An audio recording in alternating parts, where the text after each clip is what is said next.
को बनाया है मोदी सरकार ने, और इसका जवाब देश की जनता मांग रही है, आपको देना पड़ेगा। ठीक है, मेरे साथ में जीएम शाहीन जी भी जुड़ गए हैं जेडीयू की प्रवक्ता के तौर पर। आपका भी स्वागत न्यूज इंडिया पर।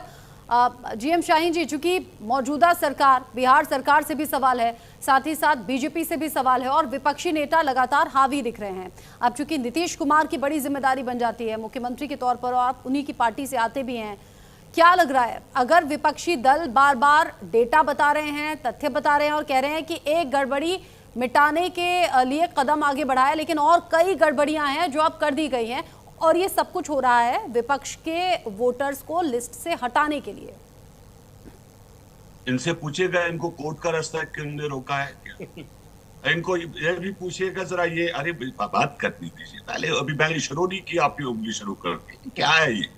चलो बोलिए, आप कांग्रेस ही बोलते रहो। अरे भाई, आपके प्रवक्ता को आप हाईकोर्ट जज बना रहे हैं। महाराष्ट्र में साटे नाम की आपकी प्रवक्ता है, केजरीवाल जी, उसको केजरीवाल जी चुप तो करो, जज बना रहे हो। अरे हमारी इंस्टीट्यूशन को तो आपने पूरा खराब कर दिया है लोकतंत्र में।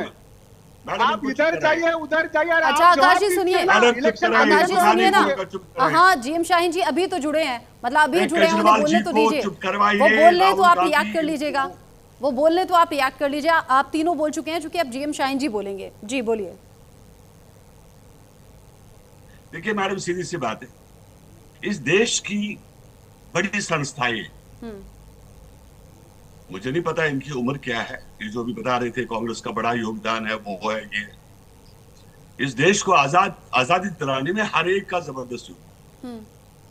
पहले ये समझ जाए कि कांग्रेस कौन था, और हम लोग भारतीय जनता पार्टी का नहीं है, आरएसएस का तो बिल्कुल नहीं है। अरे पहले तो बोल ले, एक काम कीजिए ना, बादशाह आलम जी, एक काम कीजिए ना, आप लोग नोट डाउन कर लीजिए। मेरी बात सुनिए बादशाह आलम जी, आप नोट डाउन कर लीजिए। आकाश यादव जी, आप भी नोट डाउन कर लीजिए। अनंत अमित जी, एक सेकंड आप शांत हो जाइए। अनंत अमित जी शांत हो जाइए। बादशाह आलम जी प्लीज, जब आप बोल रहे थे कोई नहीं बोल रहा था।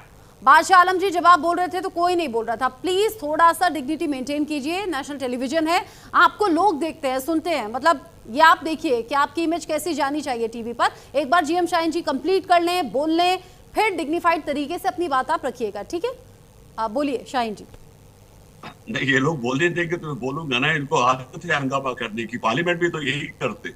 सुनिए मेरी बात, इस देश की इतनी बड़ी संस्था है, अगर आप लोगों को लगता है कि आपका इलेक्शन कमीशन ऑफ इंडिया बात को नहीं सुन रहे और किसी के दरवाजे बंद नहीं, उसके बाद कोर्ट का रास्ता है, ऐसा थोड़ी कि हमने, देखिए एक इंडिपेंडेंट संस्थाएं हैं उसके ऊपर काम कर रही है। मैडम हमें ये बताइए, क्या देश का सुप्रीम कोर्ट हमारे अंडर है क्या इलेक्शन कमीशन ऑफ इंडिया हमारे अंडर है क्या? इनको किसने रोका? इस देश में आजादी है। ये लोग अपनी, देखिए अगर ये लोग इलेक्शन जीत जाते हैं तो ईवीएम भी ठीक है और सब रिकॉर्ड ठीक है। ये लोग हार जाते हैं तो ईवीएम में खराबी, आप जानते हैं। देखिए इसको मैं बार बार दोहराना नहीं चाहता हूँ, आप लोग थक गए और पक गए ये बात बोलते बोलते।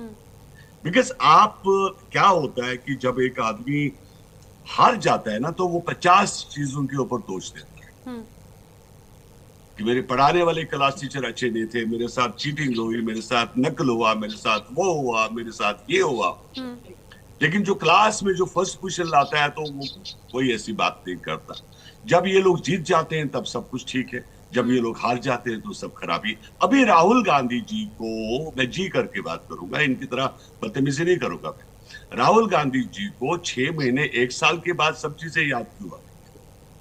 बिहार में आपको तकलीफ लग रही है, दरवाजे खुले, आप जाइए इलेक्शन कमीशन ऑफ इंडिया के पास जाए, अपनी बात रखिए। देश में प्रेस आजादी, आजाद प्रेस है, आप प्रेस के सामने जिस तरीके से कल आपने अपना प्रदर्शन किया, आप करिए, शौक से करिए, और देश की जनता देख रही है। देश की जनता ने यह तय कर ली है कि हमने वोट किसको डालना है, हमने पाकिस्तान को वोट डालना है या अपने देश में वोट डालना है। बिकॉज यहाँ पर तो आप जानते हो, यहाँ पर जो राजनीति करते हैं तो ज्यादा चीन और पाकिस्तान की बातें करते हैं। तो ये सब चीजें, उसके बाद सुप्रीम कोर्ट है, यहाँ आप अदालत में जाइए, अपनी बात रखिए। किसने मना किया इनको मैडम? किसी ने मना?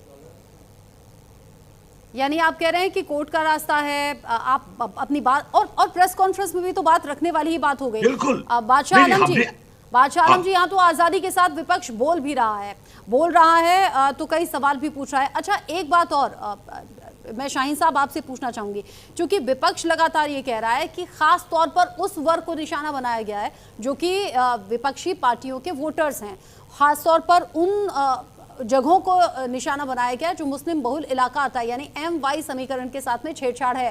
क्या आपकी जानकारी में ऐसी कोई चीजें निकलकर सामने आई क्या? और क्योंकि आप थोड़ी देर से जुड़े हैं, एक बात और क्योंकि आप थोड़ा देर से जुड़े हैं, इससे पहले भी मैं पूछ रही थी अनंत अमित जी से, सोशल मीडिया पर वो प्रमाण पत्र वायरल है जिसमें डॉगी बाबू, कुत्ता सिंह, डोनाल्ड ट्रंप, इन अलग अलग नामों के सर्टिफिकेट अपलोड हैं, जो लोग बता रहे हैं कि देखिए कितनी बड़ी धांधली अब हो रही है, अब ये फर्जीवाड़ा हो रहा है और लाखों वोटर्स को ऐड किया जा रहा है जो कि एनडीए को फायदा पहुंचाएगा। मैं बताना चाहता हूँ, ये भी जांच का विषय है कि वो कागज किसने बनाया और प्रिंट कहाँ से आया, क्या वो ओरिजिनल है या डुप्लीकेट। ठीक है, हम तो बिल्कुल उस पक्ष में नहीं है। और ये चीज जो है, जैसे ये बता रहे हैं कि हमारे वोटर को निशाना बनाया जा रहा है, ये कहाँ, आप बताइए, जब वोट पड़ता है, ये तो हम भी नहीं जानते कि ये वोटर हमें वोट डाल रहा है या इनको वोट डाल रहा है, तो आप भी जानते हैं, हम भी जानते हैं, साफ बात है, ओपन बात है, हम लोग कोई चीज हाइड नहीं करते। ये तो वोटर की मर्जी है ना बाबा। हम तो बोल रहे हैं कि हम तो वैसे ही बताते हैं कि भाई सभी लोग हमारे, ऐसा नहीं होता, अपोजिशन भी हो। तो ये वोटर किसका है? तो ये क्या भगवान ऊपर से चिट्ठी लिखकर भेजा है इनको, श्री राम ने इनको चिट्ठी लिखकर भेजी? क्या बात है, ये कोई मुद्दा है क्या? और किसको समझाने की कोशिश कर रहे हैं? क्या ये लोग पॉलिटिशियन नहीं है, ये लोग राजनीति नहीं जानते? अरे भाई, वोटर जब वोट अपना डालता है, वोट डालने के बाद भी ये नहीं पता कि इसने वोट किसको डाला है, इसने भाजपा को डाला, कांग्रेस को डाला, जेडीयू को डाला। अब हम लोगों का काम है देश के लिए काम करना, उसमें चाहे जिस भी पार्टी से लोग आते हो, हम ये कभी नहीं कहेंगे कि नहीं भाई हम भाजपा वाले, ठीक है, हम लोग सरकार में हैं, जनता दल यूनाइटेड कोऑपरेटिव का एक हिस्सा है, लेकिन हम सभी के लोग, सब लोगों के लिए काम करेंगे। ऐसी कोई बात नहीं है जो ये लोग इल्जाम लगा रहे हैं, जो उंगली उठा रहे हैं कि भाई देखिए, ठीक है, जिन्होंने गलत वोटर कार्ड छापे या जिन्होंने इलेक्शन में या ऐसा कोई कागज जो सामने आया, बिल्कुल उसके ऊपर जांच होनी चाहिए। और किन लोगों ने की, हमारे लोग हैं, इनके लोग शैतानी कर रहे हैं, कौन से लोग हैं वो तो देखना पड़ेगा ना, वो जांच का विषय है और बिल्कुल करेंगे। बादशाह आलम जी, क्या इतना पेशेंस है कि जांच जब तक हो तब तक शांत आप रहें, बाकी ये जो प्रक्रिया है ये चल ही रही है, जैसे जैसे वक्त आगे बढ़ रहा है वैसे वैसे चुनाव में भी टाइम कम बचता जा रहा है, अब क्या करेंगे आप?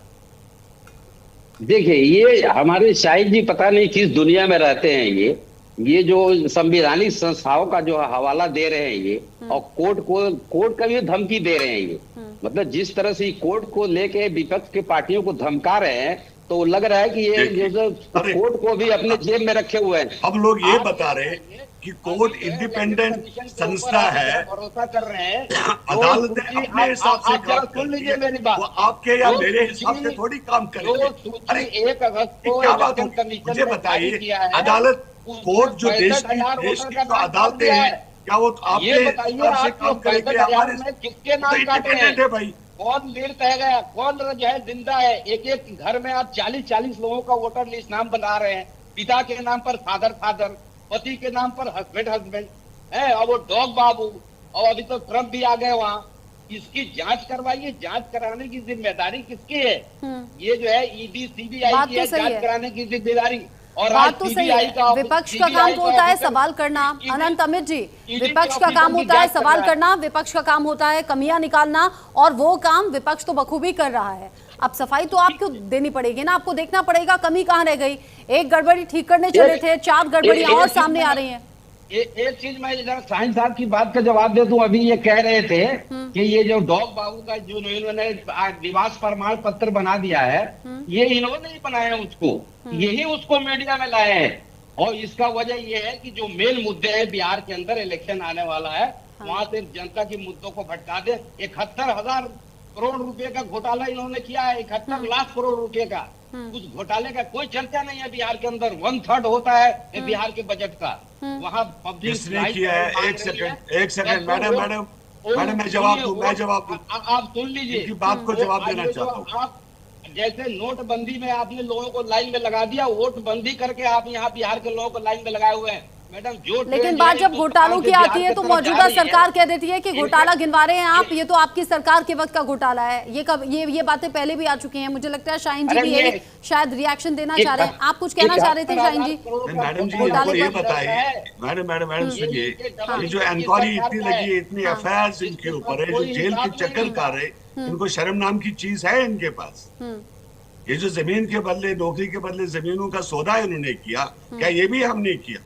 अभी गिनवाए कितने सारे घोटाले इनके ऊपर और भी आ रहे हैं। अभी खिल रही है और भी किताबें। अब वो हाथ नहीं खड़ा करेंगे, अब वो बोलने के लिए हाथ नहीं खड़ा करेंगे। आकाश यादव जी कुछ बोलना चाह रहे हैं। आकाश यादव जी, आकाश जी ठीक है, घोटाले किसके हैं, कहाँ हैं, कैसे हैं, वो रहकर सामने आ ही जाता है, भले वो सालों बाद आए या महीनों बाद आए। घोटाले तो हर किसी के टाइम पर हुए हैं और घोटाले सामने आ भी रहे हैं। ये जो धड़ाधड़ पुल टूटे हैं ना बिहार में, ये सबने देखा है, बिहार के साथ साथ देश ने देखा है।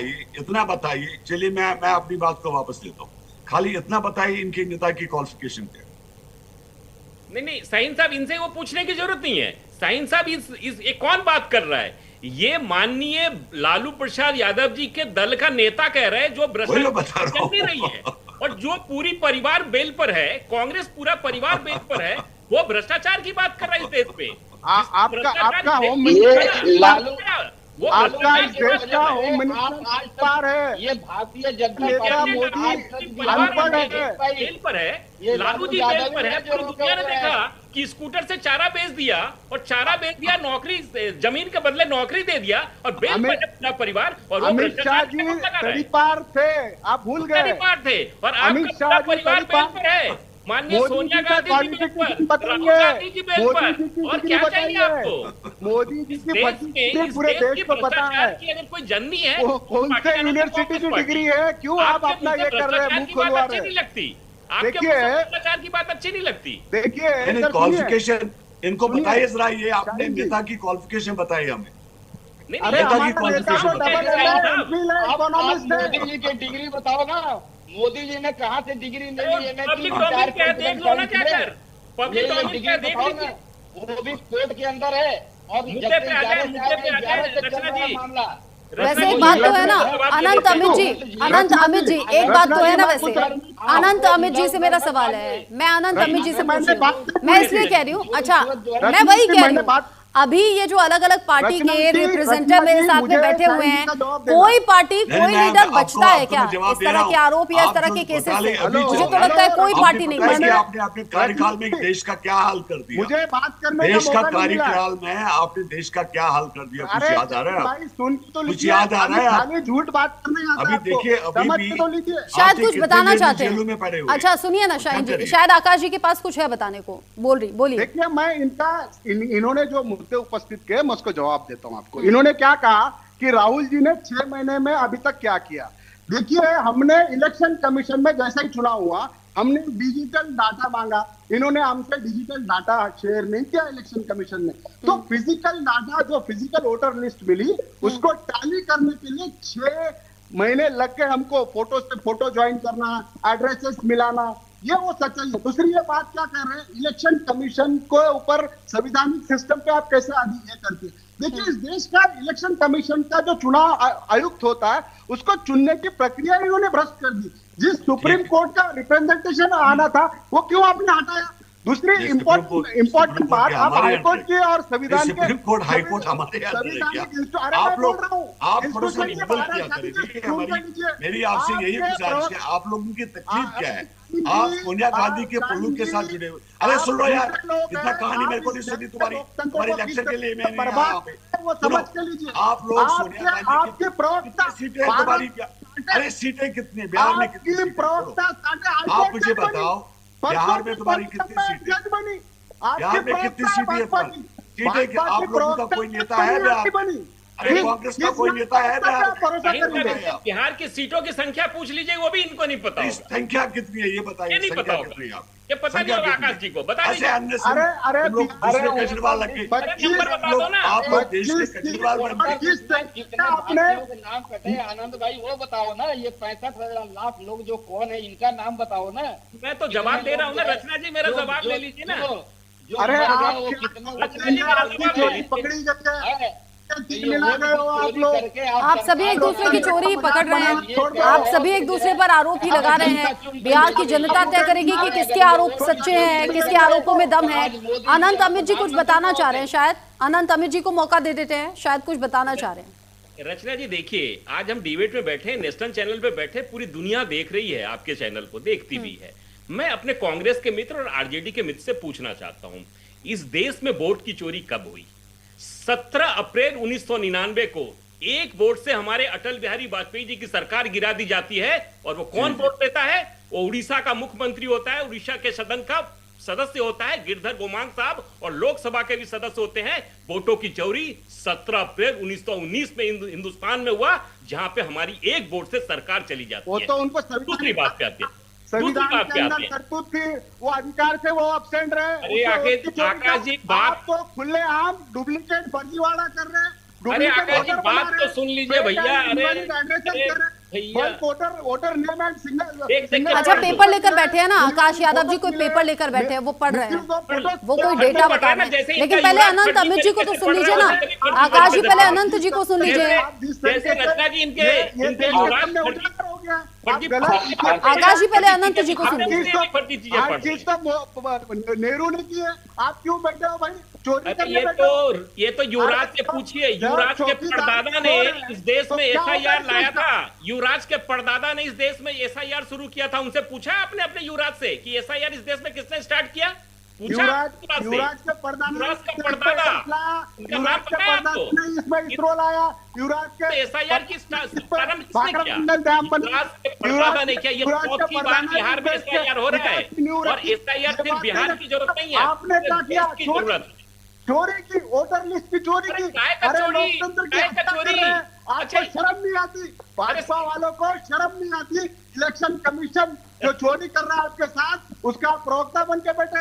अगर आप इस देश के लोकतंत्र को मानते हैं, इस देश के संविधान को मानते हैं, और आप तो आपको जवाब देने की जरूरत नहीं, इलेक्शन कमीशन जवाब दे। अर्चना 1999 में टीएन शेषन मुख्य चुनाव आयुक्त होते हैं और चुनाव लड़ते हैं कांग्रेस के टिकट पे मान्य लाल कृष्ण आडवाणी। अरे आप इतिहास की बात क्यों करते हैं? अभी की बात चुनाव आयुक्त होता है 2004 अरे मेरे भाई, अरे जैसे आप पेपर लेकर आए हैं वैसे ही वो भी पुरानी बातें लेकर आए हैं। बोलने दीजिए उन्हें, रेफरेंस के तौर पर बोल रहे हैं। बोलिए अनंत जी। जी मैं रचना जी से कह रहा हूँ, ये बार बार इलेक्शन कमीशन के ऊपर आरोप। हम इलेक्शन कमीशन कोई प्रवक्ता नहीं है, हम भारतीय जनता पार्टी के प्रवक्ता है। आपको क्यों आग लगती है भाई? आप शामिल हो उनमें? आकाश जी आपने प्रश्न, मेरी जवाब तो सुन लो। अच्छा बोलो के ऊपर उनके ऊपर झूठ बोल। देश की जनता ये जानना चाहती है कि 1999 में जो आपका झूठ सुन के पूरा देश पूरा उसका स्वाधीन हो गया। सत्ता से बाहर हो, आगे भी 100 साल बाहर रहोगे। चोरी करके तो सत्ता से बाहर रहेंगे। बहुत बड़ी बात कर दी, आगे 100 साल की कह दी है अनंत जी ने, आगे 100 साल का कह दिया है। आकाश जी आगे 100 साल की भविष्यवाणी कर दी है। अनंत जी ने कह रहे हैं कि सत्ता से बाहर रहेंगे आप। जनता भगवान होती है, जनता के वोटों के ऊपर जिन्हें विश्वास नहीं, वो निश्चित तौर पे हमेशा वो बाहर ही नहीं है। अच्छा एक बात बताइए मुझे। हाँ रुक जाइए ठीक है रुक जाइए। अभी हम एसआईआर को लेकर तो बहुत सी बातें कर रहे हैं। आपने कहा कि जनता भगवान होती है और जनता जवाब दे देती है। फिर जनता अभी बिहार में जो एक के बाद एक जो क्रिमिनल केसेस हुए, अपराध का ग्राफ यूं बहुत तेजी से ऊंचा हुआ, क्या तब जनता सवाल नहीं पूछेगी? क्या तब मौजूदा सरकार की जवाबदेही नहीं बनेगी?